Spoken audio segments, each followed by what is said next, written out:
This video is sponsored by Avatar Generations. Avatar Generations is a free-to-play mobile RPG by Navigator Games where you can assemble a team of Avatar's iconic heroes and villains, such as Sokka, Zuko, Zhao, and Iroh, and experience the series' core story and all new original adventures in turn-based battles utilizing team synergy and formations. Avatar Generations' latest event, Prison Break, based on the last Airbender episode, Imprisoned, gives you the chance to access 5 new playable characters as the team tries to free the Earthbenders from a floating Fire Nation prison rig. Get the chance to free Haru, play as the Warden, and use prisoner Katara along with other characters. The story follows Team Avatar as they infiltrate the Fire Nation prison and convince Haru and his father Tyro to lead the Earthbenders in a revolt against the Warden and ultimately lead them to freedom from the prison. Avatar Generations and the newest Prison Break event are available now for free for iOS and Android devices. Download it today from the App Store or from the Google Play Store, or you can download it directly from my link in the description.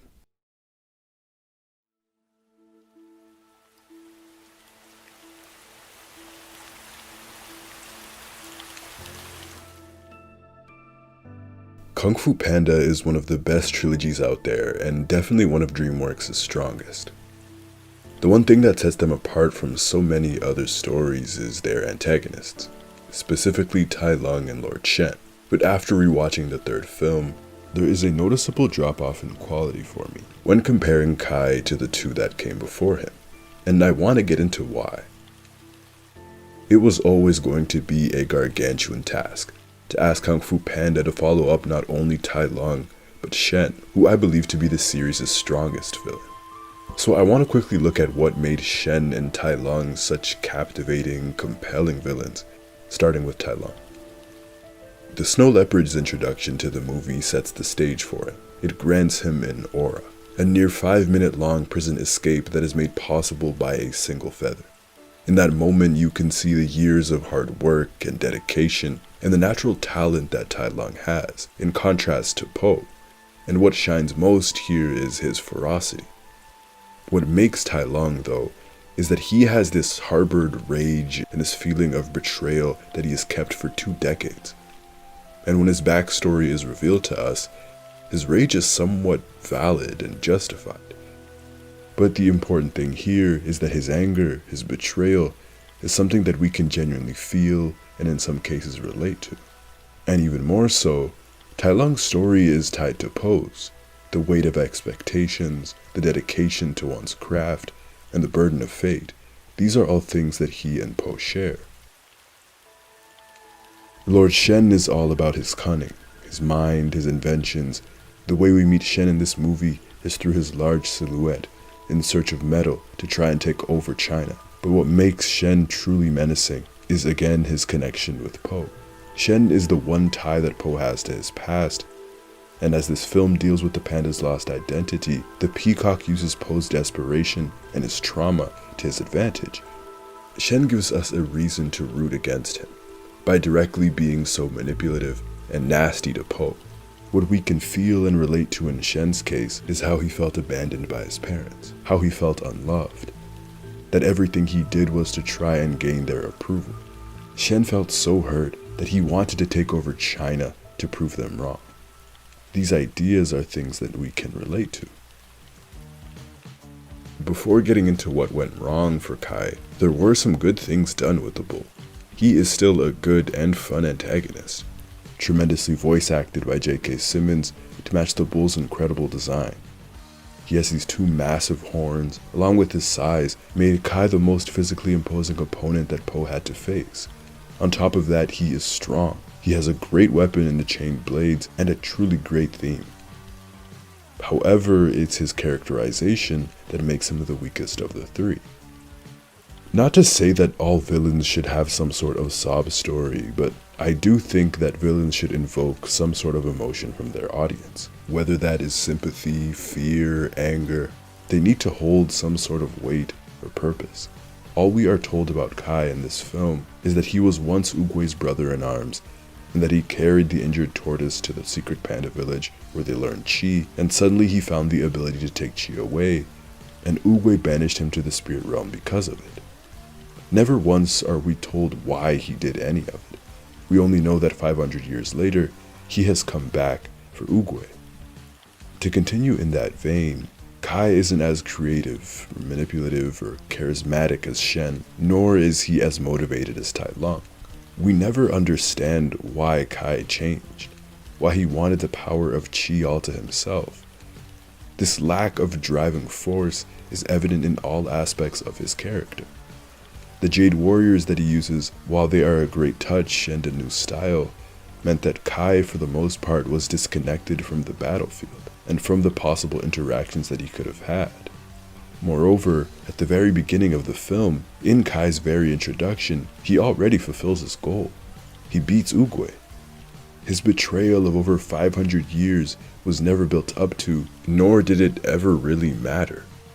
His battle with Oogway felt a little bit like a throwaway, and that spills over to his battles with everyone else. We just don't have a reason to care about General Kai. Perhaps it was that Kai was already so far advanced ability-wise than everybody else, given that he was able to defeat Oogway, or maybe it's because he had already achieved his goal, but Kai doesn't have that desperation, that fire, or that ferocity that Shen or Tai Lung had. To me, those moments when Shen and Tai Lung become grounded, where they contemplate why they are doing what they're doing, these are some moments that make them such good characters, and Kai never has any moment to match. And that goes back to the fact that Kai lacked an emotional connection with anyone living in the film, one that would really make us care about what he was fighting for. Kung Fu Panda is a series that likes to connect characters, especially thematically, and so much of this trilogy was about dissecting the theme of identity. The first film was about becoming the Dragon Warrior, assuming a new role, a new identity. Tai Lung felt that he was betrayed, that he was not given what he was owed, when Oogway denied him access to the scroll, and in becoming the Dragon Warrior. That identity, that role that he worked his entire life to achieve, was taken away from him, and Shifu, who had adopted the snow leopard, taken him in like his own son, never once defended his son's character, his son's honor. And that was also tied to Po stepping into this role without having the proper tools to do so, and yet believing in himself. Shen and Po were connected, as the peacock was the one who killed his mother and separated him from his family, from his identity. They were connected through the past and through the ability to move on and live in the present, without vengeance or fear in one's heart, without letting the past define who he is and what he is. This film had no such connections between protagonist and antagonist. One interesting tidbit that this film introduced, which I thought there was room to really build upon, was the bond between Oogway, Kai, and Po. This movie was about finding oneself and mastering oneself.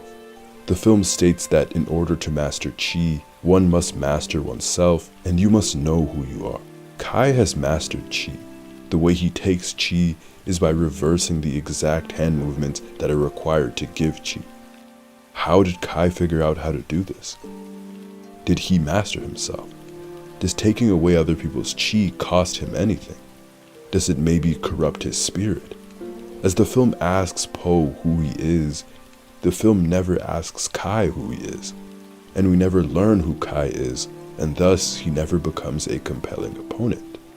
Even if the bull turned out to be just an unrelenting force of nature that stalked Po until he was finally able to master Qi and himself, even that could have been a powerful antagonist for the panda, but yet we were given nothing.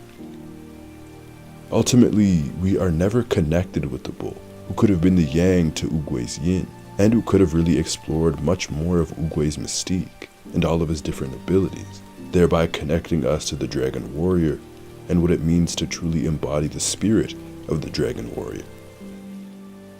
This trilogy is often lauded as one of body, mind, and spirit, Tai Lung being the body, Shen being the mind, and Kai being the spirit just falls a little bit flat for me.